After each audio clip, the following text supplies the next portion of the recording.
Alright guys, welcome back to VALORANT News. The SEN City Classic Invitational concludes yesterday, and NRG Esports, they take the championship in absolutely dominant fashion. Yes, as FNS is going to say, Mickey Mouse tournament, but lots to get into today in terms of the reaction here and what this might mean for the new season and what Sentinels might have to change if they want to get on top of this new NRG lineup. Very much into your thoughts in the comments below. Hit the like button if you enjoy. Subscribe if you're new as always, I greatly appreciate it. Probably a quick video today, just got off a plane, but we're going to dive right in. So Bane is gone from DRX, of course. They made the changes. It's been all chaos over in the Pacific. Of course, we saw the other day the China versus Korea tournament, T1 versus Edward Gaming, but largely those teams played with substitutes.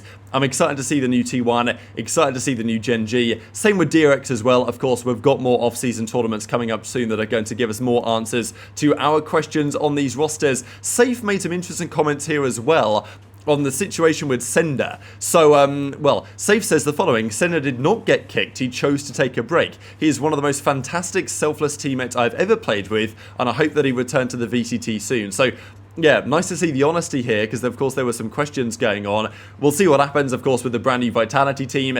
On paper, they have immense firepower, but, you know, the leadership and stuff like that is a question. This is why this NRG team has impressed me rather a lot over the last couple of days, is because not only do they have the firepower, but also we know that they've got the good leadership characteristics of FNS as the IGL, and now they've got a more, you know, potentially a better coach for the lineup they have in Bonka. Obviously, the off-season started very well for NRG, given they've only been practicing for a couple of weeks, it seems, at this point. Vitality, they've got the firepower. They've got serious firepower. But we thought the last year's NRG team had serious firepower, which it did, but it just never worked and was never even particularly close to working. So that is the question that Vitality will have to answer this season. But let's talk about the results of this tournament, right? Because here we are, Sentinels versus EG. We know that Cloud9 were terrible.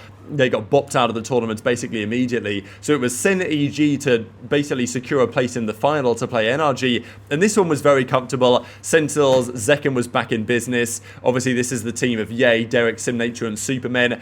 Again, it's cool to see Ye back in, but on paper, is this team a match for SEN or NRG? No, not really. So I think they did quite well in this tournament, given they're pretty brand new, but it was ugly, right? I mean, Sentinels came into the day playing some great stuff. They 13-2'd them on the Sunset, and then the Pearl on EG's pick was far more competitive. Zels has had a good map here, 24-14, 25-14, but couldn't replicate that, as we'll see here in a second. And yeah, Ye on the Vise again. It's a little bit strange. I know there's been talk today about roles and why certain players and teams are running certain things. Certainly on the Sentinels front, that seems to be true as well, because there's a good argument to say, okay, well, why is John QT really favouring now to go to the Initiator roles and then Narrator's effectively on the Sentinels, whereas he is on Sentinels, but also on the Sentinel role, because last year, Narrator was doing a great job on the Initiators, and John QT tended to be running the Sentinel.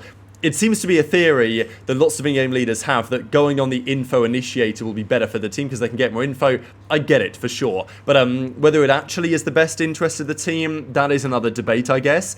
And they got to the finals, and NRG just handled business super impressively. Like, given the fact that they took down EG pretty comfortably in the end. Yes, map 2 was an overtime classic, but map 1 was dominant. NRG came in and just pretty much destroyed them, really. It wasn't even especially close. Zelsis had a really tough time here, 13-4 game 1 of the binds. That was SEN's pick. I mean, it wasn't even close. They just lost all the first 10 rounds of the game.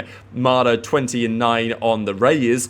And again, it's like when they played them first, Zekken was like, hey, when I play them again, I'm going to play better. And for as good as Zekken is, could not replicate what he was looking to do at all. Game 2 on the Haven, 13-5. So, yeah, Sentinels came in having looked good in the previous series and just got completely destroyed here by the new NRG lineup. And that's incredibly impressive. Like, Marder effectively did to Zekken what Zekken does to every other duelist in the game. So, yeah, 41-22 was a masterclass. Verno was up there. Som obviously played better as well. He even said after they played Sentinels a couple of days ago, like, hey, I can play better than this. Yesterday he did, and they won pretty emphatically. And the other point of note really is the fact that FNS was fragging. I mean, look at him, 23 frags. That's more than everyone on Sentinels apart from Narrate in the series.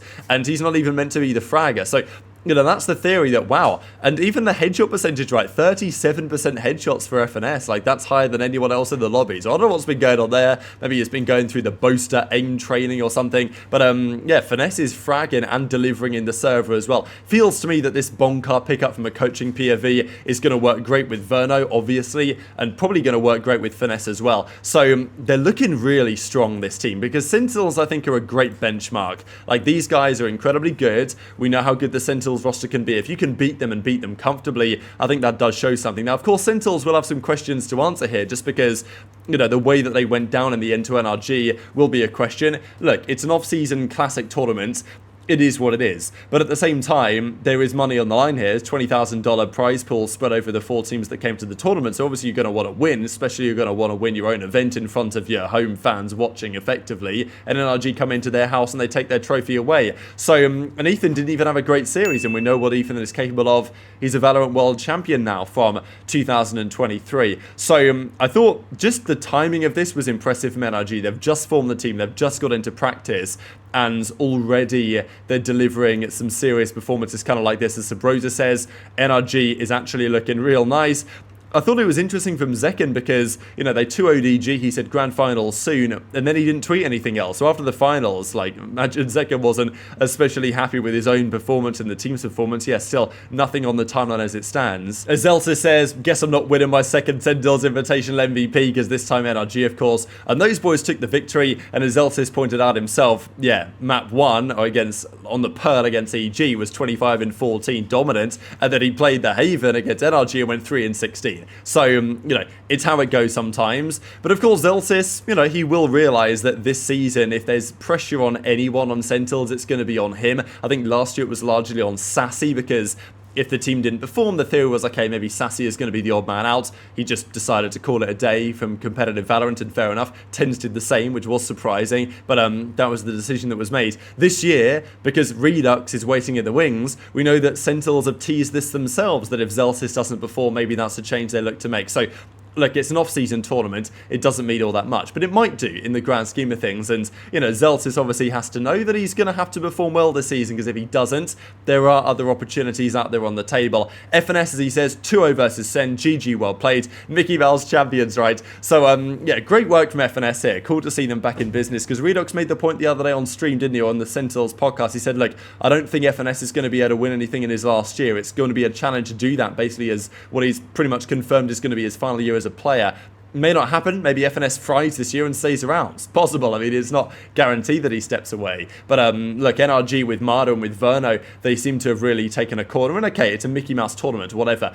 It's not a VALORANT World Championship, but it is one stepping stone potentially to get there. And their results are impressive. 2-1 EG, 2-1 Cloud9, and then they played Sentinels twice and beat them 2-0 both times, especially because Sentinels after the first series was like, okay, off series that one, we'll be back stronger for the next one. Turns out, you know, they played well on the first series at least against EG to knock them out, and then when they played NRG, it wasn't even especially close. So yeah, very much into your thoughts in the comments below. As Som says, GG well played, clean 2-0 versus SEN, like with the SEN City champions. Good debut for the team. Looking forward to future events. So yeah, NRG finally won something again. I guess it's been quite a while. Some finally won something as well. NRG, you know, James in the replies there. But yeah, Verno and Marda could well be a serious duo to be reckoned with going into the upcoming year. But hit the like button if you enjoyed. Subscribe if you're new. Take care, and I'll see you next time.